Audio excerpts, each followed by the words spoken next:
Welcome to the dub Guru channel. दोस्तों, जैसा कि आप सब जानते हैं कि हम सब का फेवरेट सीजन मिर्ज़ापुर 23 अक्टूबर को रिलीज़ हो चुका है और बहुत से लोग हैं जिनके पास अमेज़ॉन की सब्सक्रिप्शन नहीं है और वो यूट्यूब पे या किसी और वेबसाइट पे जाके उसको ढूंढने की कोशिश कर रहे हैं ताकि वो देख सकें। और हमारे ऐसे दोस्त बहुत बेचैन हैं स्टोरी जानने के लिए। ऐसे तमाम दोस्तों के लिए मैं लेके आया हूँ स्टोरी टेलिंग सीरीज़। मैं अपने चैनल पे स्टोरी टेलिंग सीरीज़ का आगाज़ कर रहा हूँ जिसमें आपको पूरा मज़ा आएगा सीज़न 2 की स्टोरी सुनने का। तो स्टोरी शुरू करने से पहले अगर आपने मेरा चैनल सब्सक्राइब नहीं किया तो सब्सक्राइब कर लें और साथ लगे बेल आइकन को प्रेस कर दें। तो चलिए दोस्तों, शुरू करते हैं मिर्ज़ापुर सीजन 2 एपिसोड 1।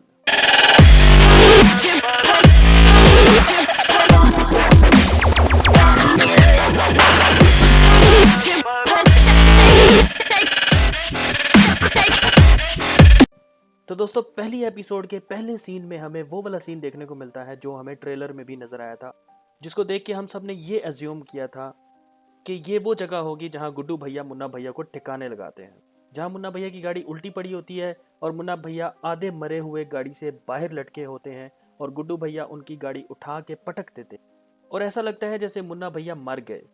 लेकिन ऐसा नहीं है, एक्चुअली वो मुन्ना भैया का ख्वाब होता है और अचानक मुन्ना भैया की आंख खुल जाती है और वो पेशेंट वाले बेड के ऊपर पड़े होते हैं और सामने होते हैं हम सबके फेवरेट कालीन भैया और उनके पिताजी बड़े वाले त्रिपाठी साहब, जिनका ये डायलॉग हम सब ने बहुत मिस किया, तुम्हारे अंदर त्रिपाठियों का बीज गिरेगा।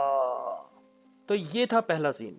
उसके बाद वाले सीन में हमें शरद, जो कि शुक्ला का बेटा है, वो नजर आता है और उसकी पावर शो की जाती है कि वो अपने एरिया में अपने पापा के जाने के बाद फुल टाइम एक्टिव है और सारे मामलात को हैंडल कर रहा है। और फिर उसकी माँ के साथ उसका सीन होता है जहाँ उसकी माँ उसको बोलती है, तुम जौनपुर के बाहुबली हो गए हो पर तुम ये चाहते नहीं थे।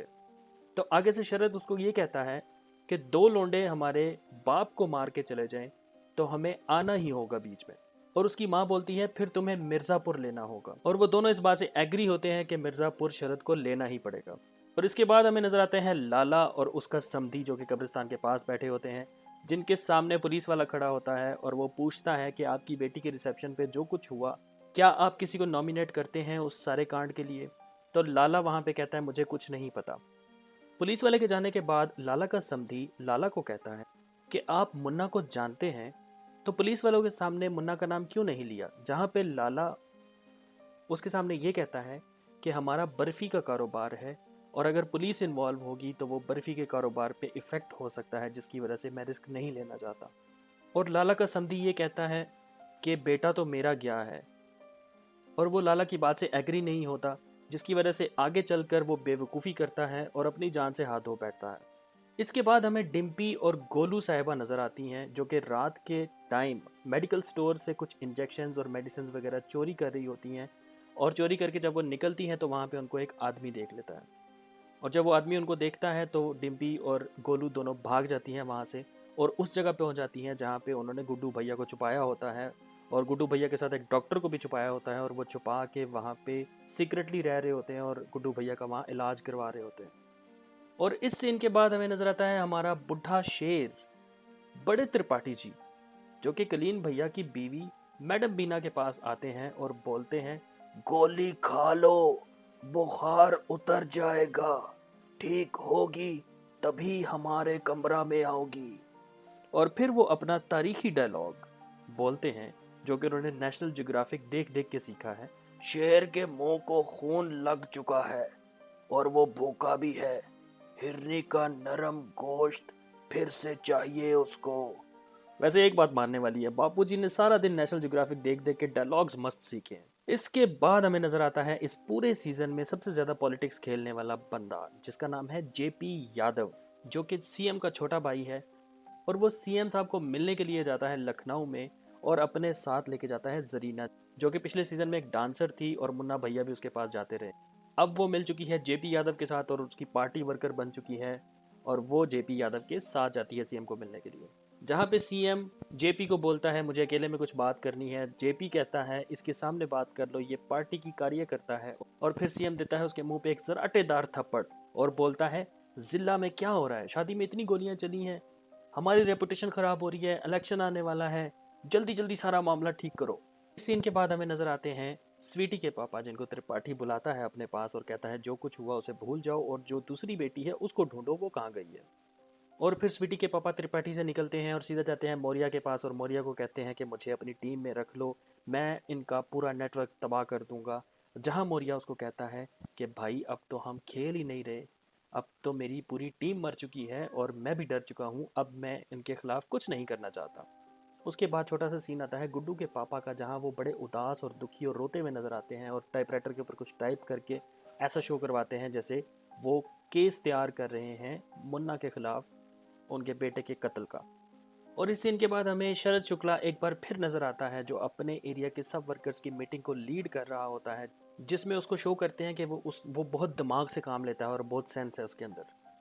और इसके बाद फ़ौरन उसको फ़ोन आता है यूसुफ का, जो कि लाला का समधी है, और वो कहता है कि मेरी एक बार मुन्ना से मुलाकात करवा दो, मैं तुम्हें खुश कर दूंगा। इसके बाद कलीन भैया ने पूजा रखवाई है घर में कि मुन्ना की लंबी उम्र के लिए, कि वो बच गया है गोली खाने के बाद भी, जो कि लाला की बेटी की शादी में उसने गोलियां चलाई थी और उसके बाद उसको भी गोलियां लगी थी। और फिर पूजा होने के बाद कालीन भैया ये कहते हैं कि रतिशंकर शुक्ला के जाने के बाद उसका बेटा जौनपुर को संभाल रहा है, वो पढ़ा लिखा समझदार है और वो पलट के वार ना करे। तो हमारे बुढ़े शेर साहिबा उनको कहते हैं कि जौनपुर ले लो, सबको पता चले कि त्रिपाठी आज भी पूरी पावर में है। इस बात को सुनने के बाद मुन्ना भैया ज़रा गौर फरमाते हैं। और फिर अगले सीन में हमें नज़र आता है वो बंदा जिसने डिम्पी और गोलू को मेडिकल स्टोर से चोरी करते हुए देखा, वो पुलिस वाले को अपने साथ लेकर अचानक उस जगह पे आ जाता है जहाँ पे ये लोग छुपे होते हैं। और वो पुलिस वाले को कहता है कि ये हैं वो लोग जो इतने दिनों से चोरियां कर रही हैं पूरे एरिया में। और जैसे ही पुलिस वाला वहाँ पे गुड्डू को देखता है तो वो कहता है अब तो मैं कलीन भैया से इनाम लूंगा। और वहाँ पे शुरू हो जाती है लड़ाई और गुड्डू भैया जख्मी हालत में बड़ी मुश्किल से उसके साथ लड़ते हैं। उसके बाद गोलू जो है, गोलू एक्चुअली एक शीशे का टुकड़ा उठा के पुलिस वाले की गर्दन में मारती है और पुलिस वाले को काम तमाम कर देती है। और ऐसे गोलू आ चुकी है अब मर्डर की दुनिया में, जहां उसने पहला मर्डर कर दिया है अपना। इसके बाद इस एपिसोड का आखिरी सीन आता है जहां जेपी यादव कालीन भैया को बुलाता है और कहता है कि सीएम ने मेरी बजाई है, अब मैं तुम्हारी बजाऊंगा। और फिर कालीन भैया और जेपी के दरमियान थोड़ी गर्मा गर्मी हो जाती है और जेपी यादव उसको 2 दिन का टाइम देता है कि 2 दिन के अंदर अपना बेटा मुन्ना हमें ला के दो ताकि हम उसकी बलि चढ़ा सकें। और कालीन भैया का मुंह नज़र आता है जहाँ कालीन भैया अपनी एक्सप्रेशंस देते हैं गुस्से वाले और समझदारी वाले और बड़े ही ख़तरनाक किस्म के। और यहाँ पे हो जाती है हमारी पहली एपिसोड एंड। दोस्तों अगर आपको ये एपिसोड पसंद आई है तो इस वीडियो को लाइक कीजिए और अपने दोस्तों के साथ शेयर कीजिए और मेरा चैनल सब्सक्राइब कीजिए एपिसोड 2 के लिए।